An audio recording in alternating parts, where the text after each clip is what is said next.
नमस्कार मित्रांनो, मी क्रिकेट समालोचक हर्षल मुंडे, स्वागत आहे तुमचं आपल्या नवीन मिनी ब्लॉग मध्ये. ग्राउंडवरती पोहोचलो, पहिला अभय पाटोळे सरना भेटलो, तर त्यांच्याच बाजूला के सरकार सुपरस्टारचे सर्वे सर्वा निलेश के सरकार, आणि त्यांच्या बाजूला टेनिस क्रिकेट 23-23 चा ऍडमिन म्हणजे ओंकार सोनकर. आज शुभमदाची मॅच होती, तर त्याला बोललो कसा खेळशील ते सांग आणि आपले ब्लॉग आतापर्यंतचे तुला कसे वाटतात. तर बोलते एक नंबर. थोडा संजय सरांसोबत मस्ती मजाक करत होता तो 12वा प्लेअर बघा किती पाठी खुश झालाय, आणि जसं त्याला समजलं कॅमेरा माझ्यावर, त्याला कशी ऍक्टिंग करते बघा, मस्त ऍक्टिंग, 0 मार्क. एवढ्यात एंट्री झाली मंगू जाधव, डॅशिंग, रोज वेगवेगळी ड्रेसिंग, नाद आहे काय. आणि मग 24 लाईव्ह इव्हेंटनी पण नाद केला, डायरेक्ट आपला ब्लॉग लाईव्ह स्क्रीनवरती, युट्यूबला सुद्धा लाईव्ह सोडला आणि ग्राउंडवरती लाईव्ह स्क्रीनवरती पण दाखवला. हा कॅमेरामॅन आहे हो. मॅच संपते कधी नाही, हा खाली येते कधी. हा बघा, हा त्याचा कॅमेरा, इनिंग संपली का आला खाली स्टेजवर. कसा काम करायचा. आता माणगाव तालुक्यात पंचांना सगळे टेन्शन आलंय, कारण की स्वतः राहुल बक्कम यांनी पंचांचं काम करायचा निर्णय घेतला. बघा, पंचांच्या पोटावरती पाय द्यायचा. पंचवालचा पोटच एवढा मोठा आहे, देऊ दे पाय. हा महेंद्र अंधेरे बोललो आज तरी काहीतरी खेळेल. भाऊ बोलते काय करणार, बॅटच नाही चालत, जाऊ दे आता काय बोलू. हा बघा, हे जे उद्या मॅच आहे ना, तर कसला टोकून टोकून बघते कोण कसा खेळतोय तो. अरे तू खेळ पहिला. आज रोहित दादा बोललो आपल्या ब्लॉग मध्ये काहीतरी बोल, तर तो असला बोलला की भाई आपली छाती 2 इंच बाहेर आली. ऐका तुम्ही पण.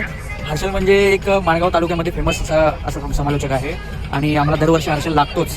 त्याचे जे शब्द आहेत ते हृदयाला लागलेले असतात. कालचा जर क्षण तुम्ही बघितला, शंतनू महाडिक, खरंच शंतनू महाडिक काल खूपच चांगला खेळला, पण खेळताना हर्षलचे जे शब्द होते अंगावर काटा आणणार होते, आणि त्यासाठीच आम्ही हर्षलला दरवर्षी बोलवणार. रोहित दादानं खूप सारा धन्यवाद बोलला, आणि बोलले याला बोलत चल आता भूक लागली जेवायला दे. हा बोलते ही घे कुपन, जा ऐशकेर. जेवायला जातो तेवढ्यात आपले मित्र अमीन नदाब सर आपल्याला भेटले, जे दरवर्षी आपल्या स्पर्धेला भेट देतात आणि काहीतरी गिफ्ट देतात. त्यांना थँक्यू बोललो. मग आलो जेवायला.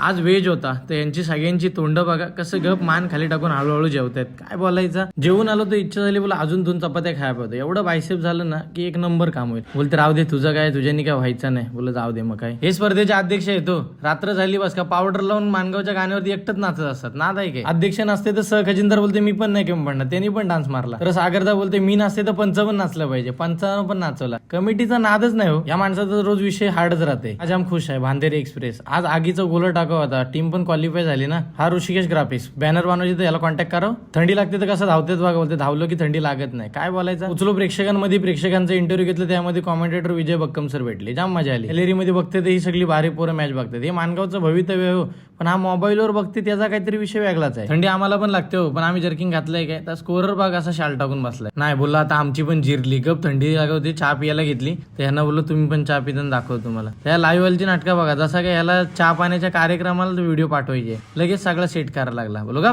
तेवढ्यात मॅच संपले तर बघा मंगू दादा ऑन फायर. ते बोलते तुमची कॉमेंट्री ऐकून आम्हाला कंटाळा आला, बोलतो आता आम्ही 3 जण कॉमेंट्री करणार. हे बघा ह्या 3घांची उभी भांडणा कोण माईक घेईल. मग निघालो लाईव्ह वाल्यांना त्यांच्या फार्म हाऊस सोडायला. हे बघा कसं कोंबून चाललो. मी सोडून येतो त्यांना, तोपर्यंत तुम्ही लाईक शेअर सबस्क्राईब करायला विसरू नका. बाय.